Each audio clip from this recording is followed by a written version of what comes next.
Hey everyone, buckle up because this is going to be a wild ride. I'm still processing everything that went down, but y'all have been so supportive, I figured I'd share the whole story. It's been 3 months since the incident that changed my life. Forever. We'd been married 8 years, met in college at Ohio State, got hitched right after graduation. I thought Brad was my soulmate. Shows how wrong you can be, right? So picture this. Thanksgiving at his parents' place in Dublin. Beautiful. House, the whole 9 yards. Everyone's there, his siblings, their kids, cousins from Cleveland. His mom, Karen, makes this huge spread every year, and afterwards, it's tradition to take family photos by their massive fireplace. I'd spent hours getting ready. Had my hair done at that fancy place downtown, wore this gorgeous emerald dress from Nordstrom that I'd been saving for a special occasion. Brad even complimented me when we left the house, said I looked amazing. Should have known something was up when he started acting weird during dinner. So we're all gathering for photos, right? The photographer, Brad's cousin who does weddings professionally, is setting up her equipment. Everyone's finding their spots. I'm standing next to Brad, fixing his collar like I always do, when he suddenly turns to me and says, loud enough, for everyone to hear. Actually, honey, why don't you sit this one out? You're looking a bit heavy lately. We want the photos to look good. The room went dead silent. His sister Jessica's jaw literally dropped. Even the kids stopped running around. I stood there frozen, feeling like someone had just punched me in the gut. His mom tried to intervene, bless her heart, but Brad doubled down. Come on, babe, don't make this weird. You've gained, what, 30 pounds this year? Maybe skip the dessert next time. He actually laughed like it was some kind of joke. For context, I'd gained about 15 pounds, not 30. And you know why? Because I'd been stress eating from his constant criticism and dealing with a thyroid condition I'd just been diagnosed with. But even if I'd gained 100 pounds, who talks to their wife like that? I didn't cry, didn't scream. Just grabbed my Coach purse, looked him dead in the eye and said, You're absolutely right, Brad. I should sit this one out. In fact, I think I'll sit our whole marriage out. Walked straight to our Lexus, drove home and started packing. He blew up my phone, 27 missed calls, 42 texts ranging from stop being dramatic to, baby, I'm sorry, come back. His sister was texting me the whole time, calling him every name in the book. By the time he got home 3 hours later, half his stuff was in garbage bags on the lawn. Changed the locks while he was gone. Thank God for 24-hour locksmiths. He spent the night in his car, which was honestly more than he deserved. The next morning, I called my lawyer friend Sarah. She'd been telling me for years that Brad was toxic, and I finally saw it. Started divorce proceedings that same week. But here's where it gets good. Remember how Brad was always obsessed with his gaming setup? That custom PC he spent $8,000 on? The limited edition consoles? The signed memorabilia? Well, turns out when you're married in Ohio, that's all marital property. And when your husband publicly humiliates you in front of his entire family, judges tend to be pretty sympathetic. I didn't just sell his gaming stuff, I auctioned it. Posted everything on eBay with the story of why I was selling it. That PC alone went for $12,000 to some guy in California who said, and I quote, any woman dealing with that BS deserves every penny. His signed Kobe jersey? $1,500. The vintage Nintendo collection? $3,000. Used the money to hire the best divorce attorney in Columbus. Also joined the most expensive gym in town, you know, the one with the juice bar and personal trainers who look like Thor. Started working. Out 6 days a week. Not for him, not for anyone else, but for me. 3 weeks after Thanksgiving, I ran into Brad at Kroger. He was buying ramen noodles and frozen pizzas, looking like he hadn't slept in days. Tried to corner me by the produce section, started with his whole sob story. I'm staying with my mom, he whined. She's making me sleep in the basement. I miss you. I miss us. I just smiled, grabbed my organic kale and quinoa and said, that's rough, buddy. Maybe try not being a complete tool next time. The cashier actually high-fived me on my way out. Here's the thing about Brad. Turned out I wasn't the only one he'd been nasty to. Once word got out about what happened, his ex-girlfriend from college reached out. Then a former coworker. Then his own cousin.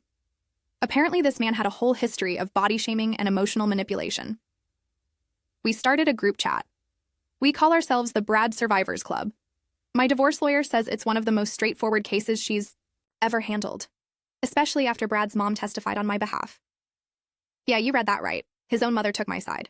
Told the judge she'd raised him better than that and was ashamed to call him her son. Karen's basically adopted me at this point. We get brunch every Sunday. The meditation also went spectacularly. Brad thought he was being smart by hiding assets, but forgot I had access to all our financial documents. Tried to claim his comic book collection was worthless. Too bad I had it appraised. Turns out those first editions were worth about $40,000. The look on his face when my lawyer, Presented that evidence, priceless. So where are we now? Well, I kept the house. The nice one in Worthington with the pool. He's still living in his mom's basement, last I heard. Working at GameStop, which is ironic, considering I sold all his games. His brother told me he tried to date again, but when women Google him, they find the viral TikTok his niece made about the Thanksgiving incident. 6 million views and counting. Me? I've lost 35 pounds, but not because I needed to, because I'm training for a marathon. Turns out when you're not spending all your energy managing someone's toxic ego, you have time for actual self-improvement. Started seeing this great guy I met at my CrossFit class. Jake's a firefighter who thinks I'm gorgeous exactly as I am. Crazy how that works, right? But the real win? I'm happy. Like, genuinely happy. Wake up every morning in my king-size bed, make coffee in my beautiful kitchen, and don't have to worry about someone criticizing how I butter my toast. Started my own consulting business, adopted 2 rescue dogs, and even took up pottery, living my best life while Brad posts angry rants on Facebook that his mom makes him delete. Oh, and remember those family photos? Brad's mom had them all retaken, at Christmas with me in them. I'm front and center wearing the same emerald dress, looking fantastic. She framed the biggest one and put it right where Brad has to see it every time he comes upstairs for family dinners, which I'm always invited to, by the way. The universe has a funny way of working things out.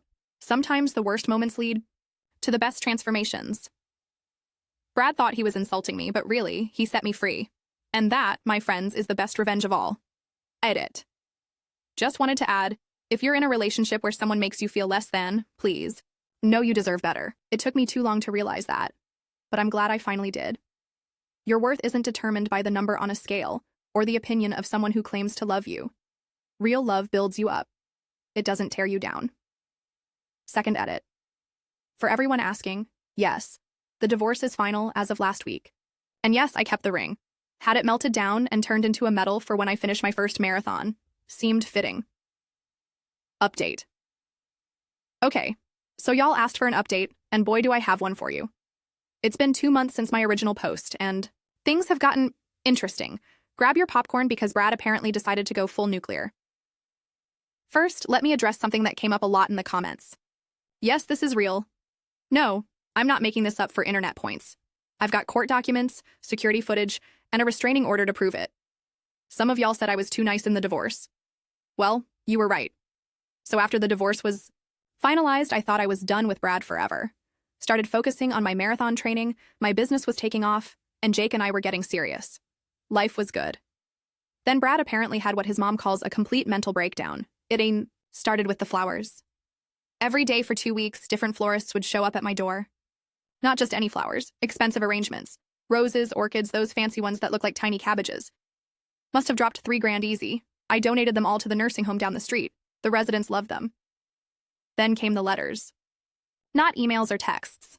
Actual handwritten letters. 20 pages of him explaining how he's changed and seen the light. How he's been going to therapy, spoiler, he wasn't, and realized I was the best thing that ever happened to him. Real Nicholas Sparks stuff, if Nicholas Sparks was a delusional narcissist. But here's where it gets crazy. He showed up at my half marathon 2 weeks ago. Full suit and tie, holding a giant sign that said, "I'm sorry I was fatphobic." Security had to escort him out when he tried to run alongside me during the race.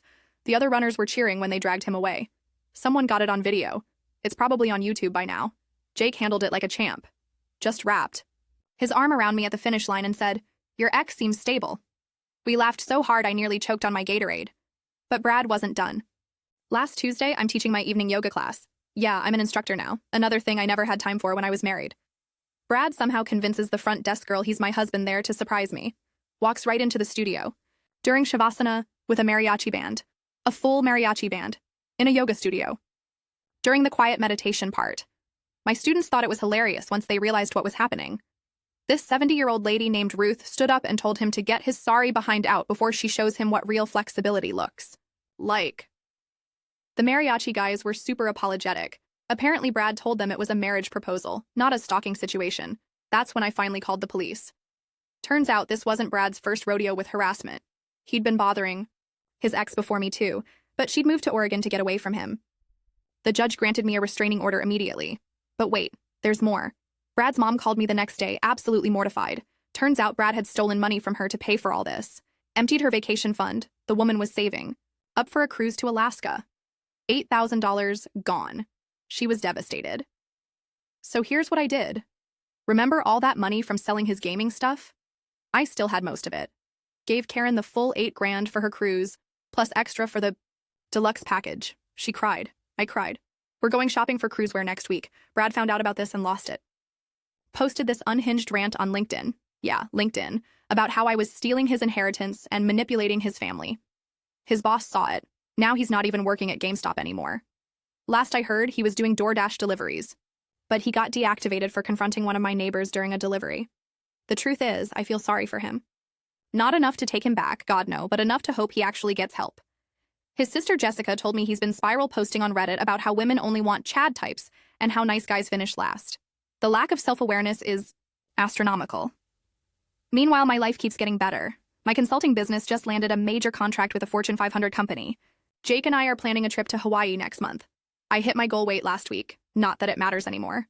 The confidence I've gained has nothing to do with the number on the scale, and everything to do with finally knowing my worth. And the marathon?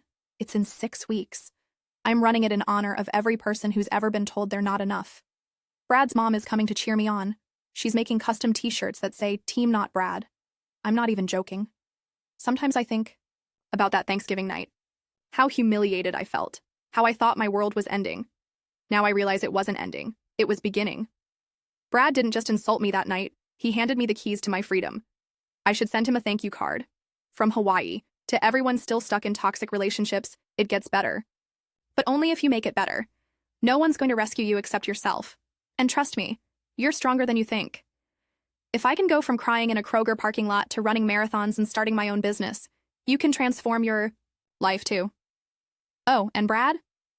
If you're reading this, and I know you are because Jessica says you obsessively check my social media, get help, real help. Not the kind where you watch one YouTube video about how to get your ex back and think you're cured. Actual therapy. Your mom will pay for it. She told me so at our last brunch. Update. Well, the marathon happened, and I have so much to tell you. But first, let me address the elephant in the room. Yes, Brad showed up. No, it didn't go how he planned. Race day was perfect. Sunny, 65 degrees, light breeze. I'd been training for 6 months, and I felt ready. Had my lucky socks, my playlist was fire, and my support squad was out in force. Jake at mile 5 with Gatorade, my CrossFit crew at mile 13 with signs, and Karen, Brad's mom, at mile 20 with orange slices and the best motivational speech I've ever heard. I was crushing it.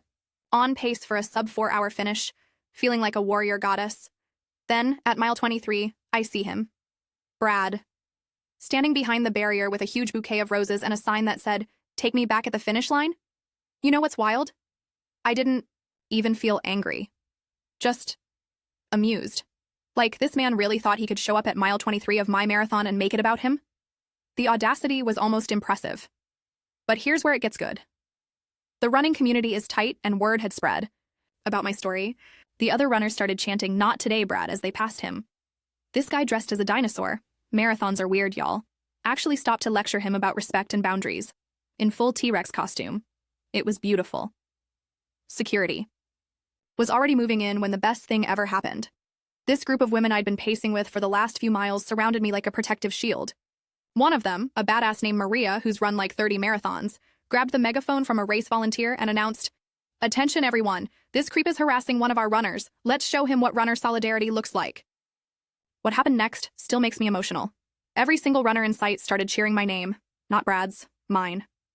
The crowd joined in, the volunteers, even the police officers who were arresting Brad for violating the restraining order were clapping. I've never felt so supported in my entire life. I finished that marathon in 3:58:42, under 4 hours. When I crossed that finish line, I wasn't thinking about Brad or the divorce or those 20 pounds I'd lost. I was thinking about how far I'd come, how strong I'd become, how sometimes the worst things that happen to us lead to the best versions of ourselves. Jake was waiting at the finish line with my medal and the biggest hug. My CrossFit crew popped champagne. And Karen? She was wearing her Team Not Brad shirt and crying happy tears. "I'm so proud of you," she said. "And I'm so sorry my son is an idiot." The aftermath was even better. Someone filmed the whole mile 23 incident, and it went viral on running TikTok. The comments were gold. My favorite, "Imagine thinking you're the main character at someone else's marathon." Brad got 30 days in jail for violating the restraining order and harassment. His lawyer tried to argue it was a romantic gesture. The judge, a woman who'd run Boston twice, was not impressed. But the real victory? I got an email last week from a major athletic wear company. They saw the viral video and want to sponsor me for my next race. They're launching a campaign about running your own race and want me to be the face of it. My first marketing meeting is tomorrow. Jake proposed last night. Not in some grand public way like Brad would have done. Just the two of us on my back deck, watching the sunset. He said he knew he wanted to marry me the moment he saw me stand up to Brad at mile 23. You didn't need me to protect you, he said. You never have. I just want to cheer you on for the rest of our lives. I said yes, obviously. We're planning. A small wedding. Immediate family and close friends only. Karen's doing the flowers. She insists on paying, says it's the least she can do after raising that disaster of a son. She's also threatening to wear white if Brad somehow shows up, which honestly makes me love her even more. Oh, and Brad? He's in therapy now. Real therapy, court-mandated. His mom says he's finally accepting responsibility for his behavior. Even wrote me an actual apology letter. Through his lawyer, of course. I didn't read it. Some chapters need to stay closed. I'm running the Chicago Marathon next year. Already started training. This time I'm aiming for 3:45. The athletic wear company is flying me out, covering all expenses. They're even making custom gear with my new mantra, run your race, not his. Life has this funny way of working out. A year ago, I thought being too fat for a family photo was the worst thing that could happen to me. Now I know it was the beginning of the best thing. Sometimes you have to lose the life you plan to find the life that's waiting for you. To everyone who's followed this journey, thank you. Your support meant everything. And to anyone still stuck in a toxic situation, you deserve better. You are enough exactly as you are. And sometimes the best revenge really is a life well lived. Now, if you'll excuse me, I have a wedding to plan and a marathon to train for. Living my best life is a full-time job, but someone's got to do it. Final update, 1 year later. Chicago Marathon, 3:41:15. Married to Jake for 3 months. Brad's getting married too, to his therapist's receptionist. Yes, really, and yes, his therapist dropped him as a client. We're all invited to the wedding. Karen's bringing me as her +1. Life's weird. Life's beautiful. And sometimes being too fat for a photo is exactly the push you need to run toward the life you deserve. Peace out, your favorite marathon running, Brad surviving, living my best life queen.